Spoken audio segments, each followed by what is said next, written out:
What's up mga friends? Bagong araw na naman po sa inyong lahat. Happy New Year! Happy New Year! Siyempre bagong araw, bagong taon, bagong pag-asa at bagong buhay na naman po ang ating kahaharapin. Kaya ngayong bagong taon ay mayroon naman tayong mga bagong vlogs at bagong videos na dapat i-upload sa inyong lahat. Siyempre, ngayong bagong taon, dapat fokusan po natin ang ating kalusugan.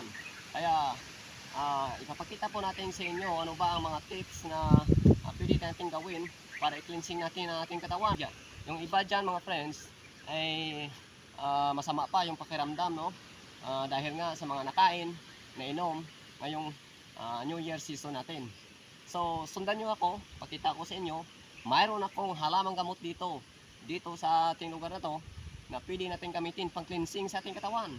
So sundan nyo ako guys, tara! So, ito nga guys, nakikita nyo ba yung halamang yan? Ano bang tawag sa inyo yan? Yan po ang nasabi ko sa inyo na halamang gamot na pwedeng i-cleansing natin sa ating katawan. Tingnan ninyo at sundan nyo ako.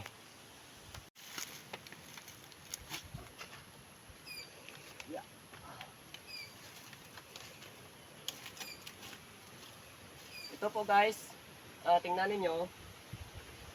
Itong halaman na to ay may laman po ito sa loob, no? Ito yung ating kukunin at kakainin natin to mamaya, pakita natin sa inyo. Ito yung ginagawa ko, kadalasan kine-cleansing ko sa katawan ko, no? Kaya hintay muna kayo dyan at hahanap ako dito. Yeah.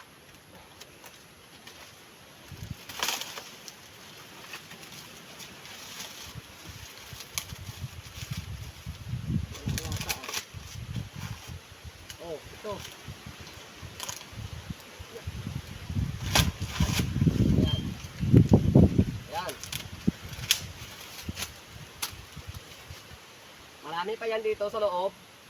Marami pa yan dito pero isa na to, okay na to.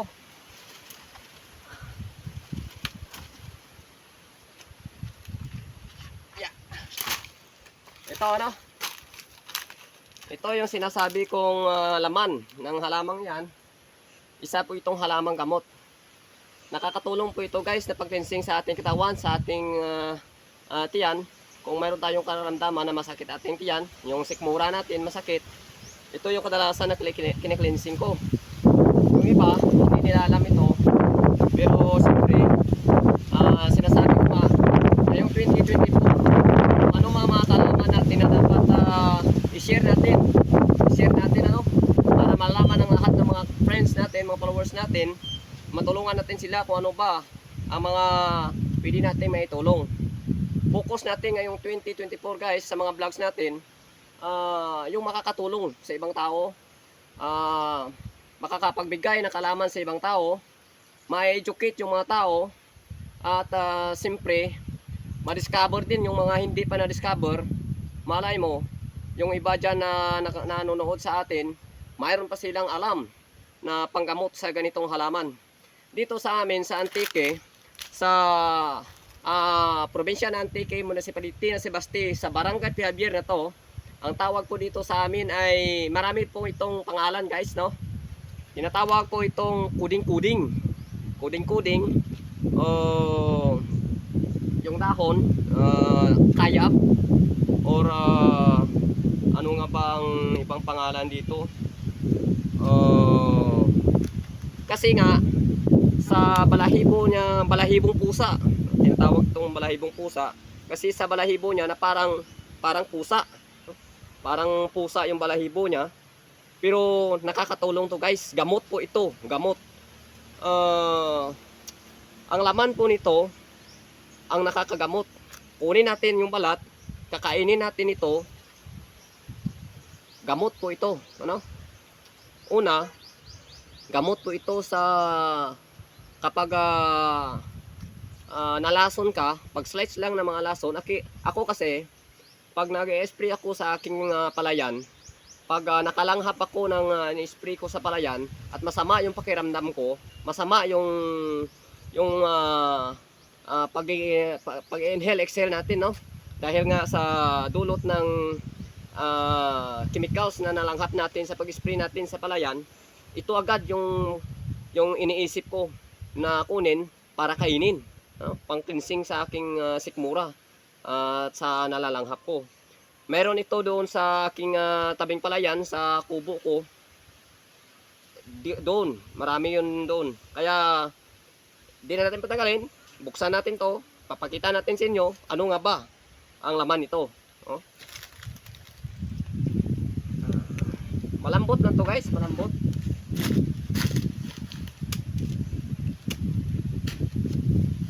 Ayan.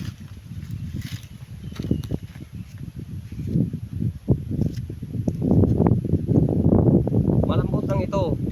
Yung lasa nito, para siyang mani. Natikman nyo ba yung mani? Yung mani ay malinamnam. Ganon din yung lasa nito. Hindi ito nakakahilo. Hindi ito nakakalason. Kung di gamot po ito guys.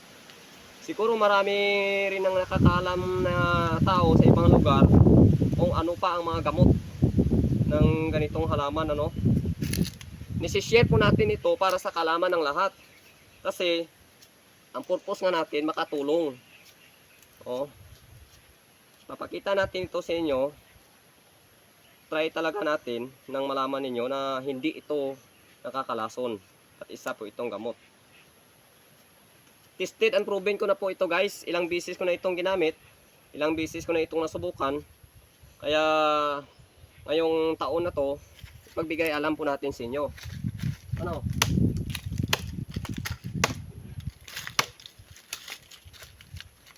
Ayan. Ayan na. Siyempre malinis na siya. Nabalatan na natin. Kakainin po natin ito guys.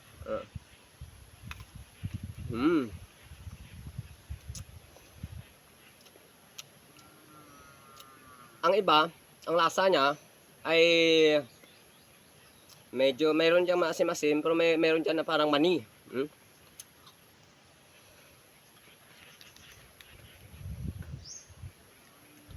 Yung katas sa loob, yun yung kakainin natin. Tapon natin yung mga balat niya, yung katas lang.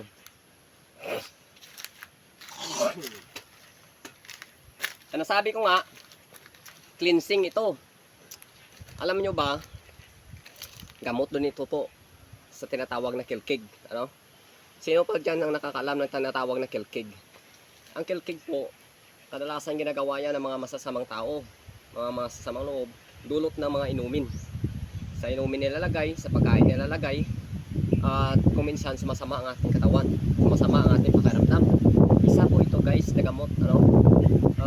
Kasi yung iba alam nito pero hindi ito yung pinagbibigay alam. Sinisikreto na nila, pero tayo para nga sa makatulong sa ating mga kapwa, makakatulong sa kaalaman ng iba, makakatulong sa mga may nararamdaman sa iba. Malayo natin may mga viewers tayo dyan na nanonood na masama yung pakiramdam ngayon, ano? Hanapin nyo ito at ito ang makakagamot. Hindi ko man talaga masabi na 100% pero subok ko ito at subukan nyo lang. Sa akin kasi kanina nung umaga, parang mayroon pa akong hangover na dulot ng aking ininom kagabi. Kaya napag-isipan ko ito, no? Na una itong ating iba-vlog at post sa inyo para malaman ninyo ngayong 2024. Ano?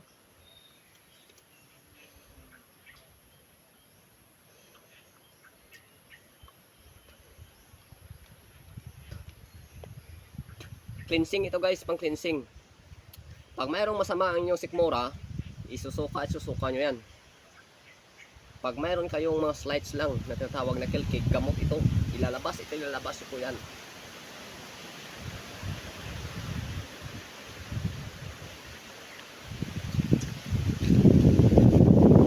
Natandaan ko yan. Yung pag-tiktok bro, yan yung itsura niya, kayab, kuding-kuding, o di kaya marami pa yung pangalan dito sa amin balahibo pusa, Ang tawag niyan? Nakalimutan ko na, no? Pero alam nyo yan, kita nyo yan, kilala nyo yan, yung itsura niya. Siguro sa ibang lugar, iba-iba rin yung pangalan yan doon, no? Sa inyo. Paki-comment dyan kung anong tawag dyan sa inyo.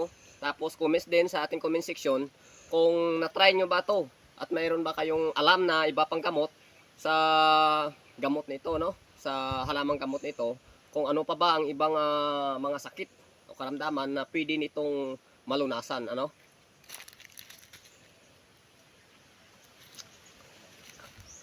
Yung bandang dulo nito, yun yung malambot. Pero ang nasa medyo puno, unti-unti na siyang tumitigas.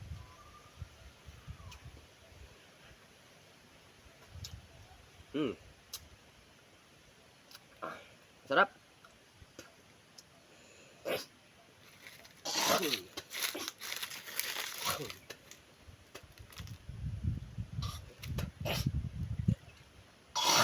Ayan na guys.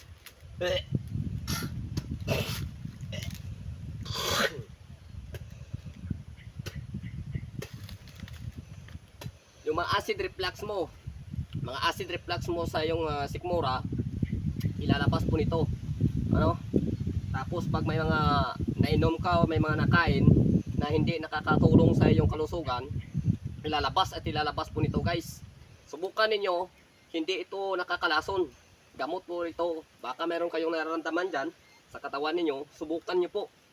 At nang malaman ninyo, makapag-comments kayo bandang huli kung ano ba ang naidulot nitong gamot.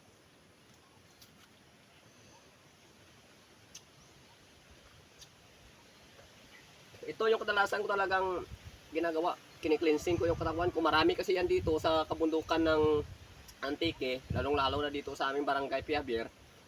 Kahit saan ng mga puno ng kahoy, makikita mo yan. Ito yung agad kong kinukuha at ginagamot pang gamot sa aking sarili. Ano?